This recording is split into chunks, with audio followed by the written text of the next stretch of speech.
Bonjour Patrice. Bonjour Bertrand. Je suis ravi de te retrouver. Tu sais pourquoi? Non. Pour deux raisons. La première parce que grâce à toi, je prends goût à la lecture. Je découvre des univers qui m'étaient jusque-là inconnus. Et la deuxième raison, j'ai hâte de savoir vers quelle direction tu vas nous emmener cette semaine. Mais avant toute chose, Patrice, qu'est-ce que ça représente la lecture pour toi? Bon, la lecture, c'est des voyages, des rencontres, des personnages, d'autres vies, et puis apprendre. Voilà. Je suis quelqu'un qui aime beaucoup apprendre, donc on apprend beaucoup de choses. Et là, notamment, dans le livre dont je vais parler aujourd'hui, on apprend des choses qu'on connaît en surface, mais voilà, ça concerne plus de 15 millions de personnes, donc c'est important. Finalement, tu t'intéresses davantage à des livres historiques, des livres contemporains, des livres réels ou des livres avec des histoires un peu imaginaires, ou tout d'ailleurs? Non, j'ai pas à part la science-fiction, je n'ai pas de genre que je n'aime pas. Je n'aime pas trop la science-fiction, je ne sais pas pourquoi. Mais sinon, non, j'aime tous les genres, hein, historiques, les romans, les thrillers, enfin, tout ce qui peut se lire est passionnant. Alors, quelle est cette histoire et quel est cet auteur qui touche plus de 15 millions de personnes? Alors, cette dame s'appelle Gail Joss. Elle a été journaliste, elle est aujourd'hui rédactrice d'un site. Elle a écrit un livre qui s'appelle « Le dernier gardien d'Ellis Island ». Presque tout le monde sait qu'à l'entrée du port de New York, il y a une île qui s'appelle Ellis Island. Cet endroit a laissé entrer en Amérique, mais pas toujours, plus de 15 millions de personnes. D'accord. Alors pourquoi tu as choisi cette histoire? Pourquoi tu as décidé de partager cette histoire avec nous? Alors j'ai décidé de la partager, mais je ne l'ai pas choisie. Ah. C'est Damien, mon libraire, qui m'a dit, dans un de mes passages, chez lui, il m'a dit « il faut que tu lises ce bouquin ». Je n'ai jamais lu cette personne, je ne connaissais même pas, et pourtant elle a écrit beaucoup de poésie, une poésie qui est étudiée dans les lycées.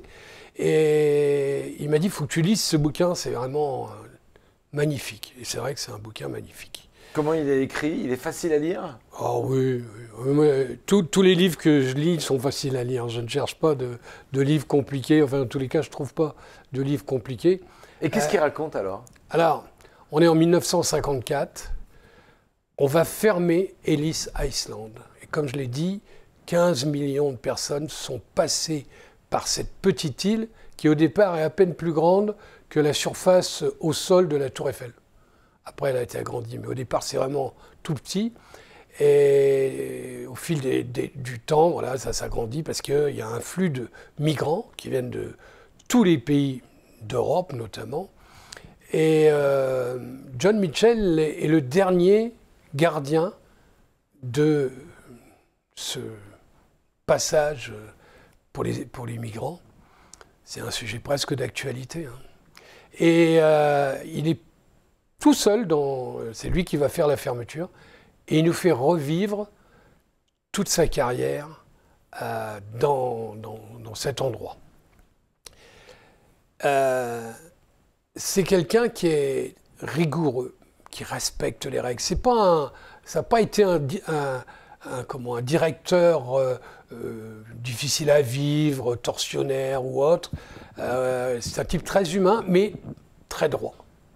Et puis, on va découvrir qu'une fois, il a dérogé à ses propres règles pour essayer de sauver une personne. Parce qu'il faut savoir qu'il y a beaucoup de gens qui étaient refoulés de Ellis Island et qui ne pouvaient pas rentrer aux États-Unis pour des raisons de tri, de choix, des fois pas de raison. Et John va faire quelque chose qu'il n'a jamais fait, c'est déroger à la règle qui était de ne pas faire de discrimination et surtout de ne pas aider les migrants à obtenir un sauf-conduit.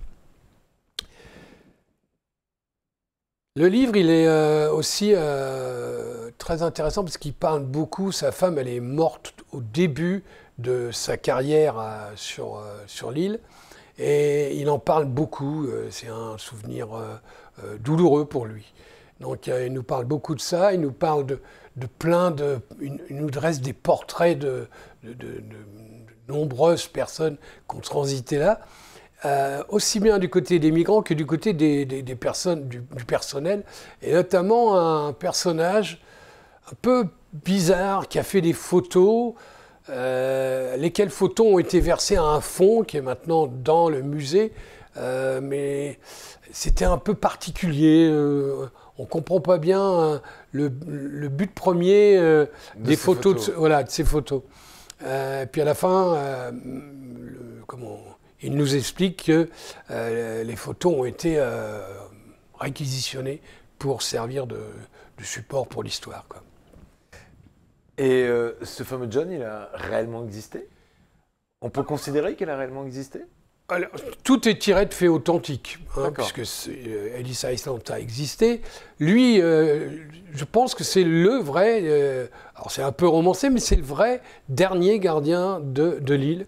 Et voilà, on voyage, alors c'est pas particulièrement gai, mais ça raconte une partie de l'histoire des immigrants qui voyaient l'Amérique comme la terre promise. La terre promise, le pays de rêve. Et ça montre aussi que c'était pas aussi facile que ça d'y rentrer.